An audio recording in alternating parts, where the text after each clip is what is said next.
Hi there, pastry lovers! I have a delightful and swift recipe for banana and blueberry pancakes to share with you today. You'll see, it's a healthy recipe, sugar-free, perfect for getting a boost of vitamins at breakfast. Let's get started with the recipe. You'll need 4 bananas. It's important that they are ripe. Anyway, you need 3 that are very ripe. If the peaches are not ripe enough and are still green like mine, I will share a quick way to make them ripen faster. Is to put them in the oven at 150 degrees for 10 minutes. You flip them and return them for another 10 minutes. It takes about 10 to 15 minutes. They were yellow for me, so I did just 2 10-minute sessions. If they are very green, you should bake them for 2 sets of 15 minutes.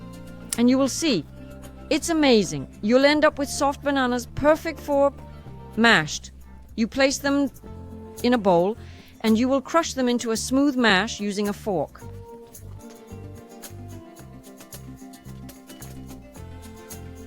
If you enjoy the recipe, I hope you'll give it plenty of likes and subscribe to the channel.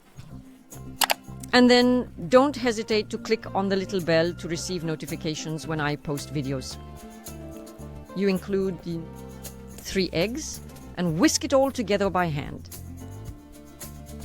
This recipe requires very few tools, which is a nice aspect. Add flour, and if you prefer, you can substitute oats for the flour.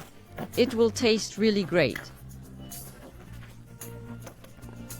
You add yeast and baking soda. If you don't have baking soda, replace it with additional yeast. However, baking soda truly makes the pancakes fluffy.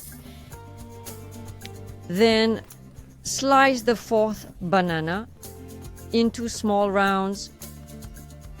You grease a pancake pan.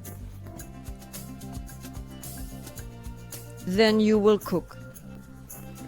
Your batter 1 ladle at a time. With this quantity, you should get around 8 pancakes. That's what I made. Arrange the small banana slices on top with blueberries. Let it cook for about 2 minutes on one side. Then about a minute on the other.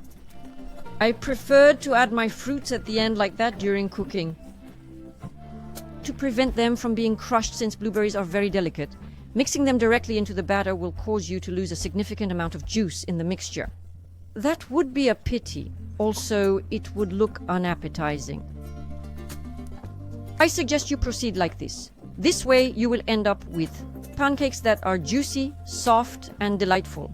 If you wish, you can add a bit of honey or spread, whichever you prefer. You like. Now, just enjoy. I'll catch you later for another recipe. Bye.